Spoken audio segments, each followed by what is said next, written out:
episode sebelumnya, gue bacain lanjutan email tentang lingkaran hitam yang muncul di depan pintu kamar sebuah kontrakan. Lingkaran itu makin rapi, makin tebal, dan mulai nunjukin bentuk yang sama. 3 garis patah. Waktu gue selesai rekaman, lampu studio kedip. Di lantai, gue lihat garis hitam tipis. Dan pagi ini, ada email baru, tanpa nama, tanpa subjek. Isinya foto, pintu studio CPM, dan di foto itu, ada lingkaran arang, tepat di depan pintu gue. Gue liatin foto itu berulang-ulang. Cahaya fotonya dingin, kayak diambil jam 3 pagi. Gue zoomin ke lantainya, dan warna hitam lingkarannya beda. Bukan arang, bukan tanah, lebih gelap, lebih cair. Kayak abis ditarik keluar dari sesuatu. Di pojok foto, gue lihat bayangan kecil, bukan orang, bukan benda. Bayangan yang gak tahu milik siapa. Selamat datang di CPM, Cerita Podcast Misteri, episode 3. 3 ketukan di pintu. Gue duduk di studio, lampu masih nyala setengah. Gue pikir, mungkin gue cuma kecapean. Mungkin email kemarin cuma glitch, atau foto itu hasil prank. Tapi yang aneh adalah, infonya ngasih timestamp jam 2:42. Tepat waktu gue rekaman episode kedua. Gue gak pernah buka pintu studio jam segitu, dan gue gak tahu gimana bisa ada foto pintu studio dari luar tanpa ada orang yang ngambil. Email ini cuma berisi 1 paragraf. Kalau kamu baca ini, berarti lingkarannya udah mulai nyari pintu lain. Gue kira cuma pintu kamar gue, tapi sekarang dia pindah ke pintu depan rumah. Dan tadi malam, gue dengar 3 ketukan. Pengirim email bilang, malam itu semua lampu di rumah mati pelan-pelan. Bukan sekaligus, tapi kayak ada yang lagi jalan mendekat. Ruangan pertama, gelap. Lalu ruangan kedua, lalu dapur.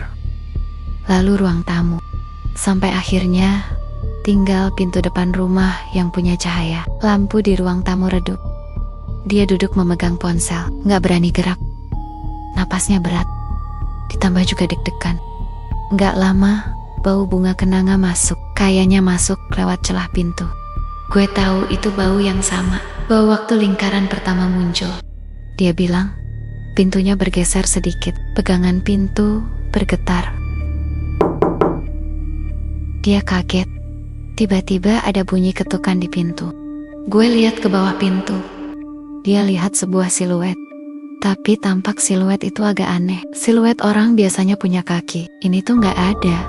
Siluetnya mengambang setinggi lutut orang dewasa.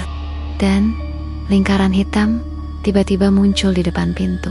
Bukan digambar, bukan juga muncul perlahan. Kayak ditarik dari udara.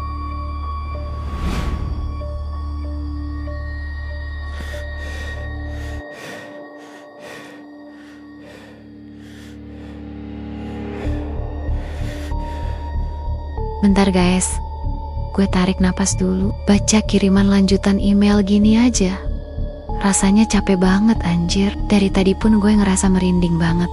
Dan barusan gue abis cek pintu studio buat mastiin semua aman.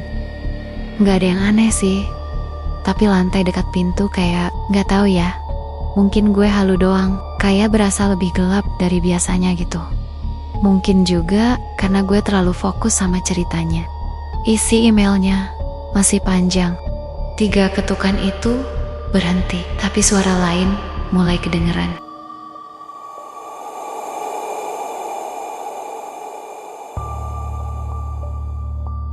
Suara itu bukan dari depan pintu, suara itu dari belakang gue. Dia gak berani nengok. Nafasnya berat, bulu kuduknya berdiri. Udara di belakangnya dingin banget, lebih dingin dari AC. Gue tahu sesuatu berdiri di belakang gue. Lah, terus yang di bawah pintu, bayangan siapa dong? Berarti ada 2 entitas dengan posisi yang beda. 1 di depan pintu, 1 di belakang dia. Gue coba bayangin posisi pengirim email itu. Dan juga gue sendiri merinding. Wah, anjir lah. Masalahnya si pengirim cerita ngasih rincian detail banget. Otomatis gue jadi ikut ngebayangin kondisi si pengirim cerita saat kejadian berlangsung. Oke, lanjut. Dia bilang kursi di belakangnya geser sedikit, kayak ada yang duduk. Tapi gak berat, gak bunyi krek, lebih kayak gesekan sebuah kain. Gue tutup mata dan kuping.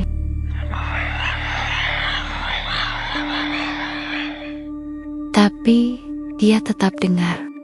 Sudah dibuka. Dia bilang itu suara perempuan, tapi suaranya jauh dan dekat di saat yang sama. Lalu, seketika semua suara hilang. Dia buka mata. Lingkarannya pindah. Sekarang udah di dalam rumah, di belakang dia. Dekat kursi dan pintu depan rumah. Pelan-pelan kebuka. Gue pas selesai baca kalimat terakhir itu, tiba-tiba lampu studio berkedip. Kayak biasa. Tapi kali ini beda. Gue dengar suara ketukan kecil. Bukan dari luar, bukan dari dinding. Suara ketukan itu muncul dari bagian bawah meja studio gue. Gue diem, takut, tapi penasaran. Kira-kira itu suara apa ya? Suara tikus kah? Tapi kalau misalnya itu dari hewan, kan tadi gue udah cek pintu, aman, nggak ada apapun. Dan suara itu muncul lagi, lebih pelan dan dekat. Ada 3 ketukan, mirip kayak yang dijelasin di email. Gue cek bawah meja, gak ada apa-apa. Tapi waktu gue bangun berdiri, monitor studio tiba-tiba nyala sendiri dengan kondisi layar gelap. Tapi ada satu kalimat pada layar, jangan buka pintunya. Padahal gue gak pernah buka aplikasi apa-apa. Dan tepat saat isi layar itu muncul, pintu studio gue kayak ada yang ngegerakin. Kita lanjutin di episode 4 yang berdiri di balik pintu. Tulis pendapat lo di komentar. Menurut kalian, apa yang ngetuk pintu studio malam ini? Sampai ketemu di episode selanjutnya. Tetap nyalakan lampu. Atau jangan.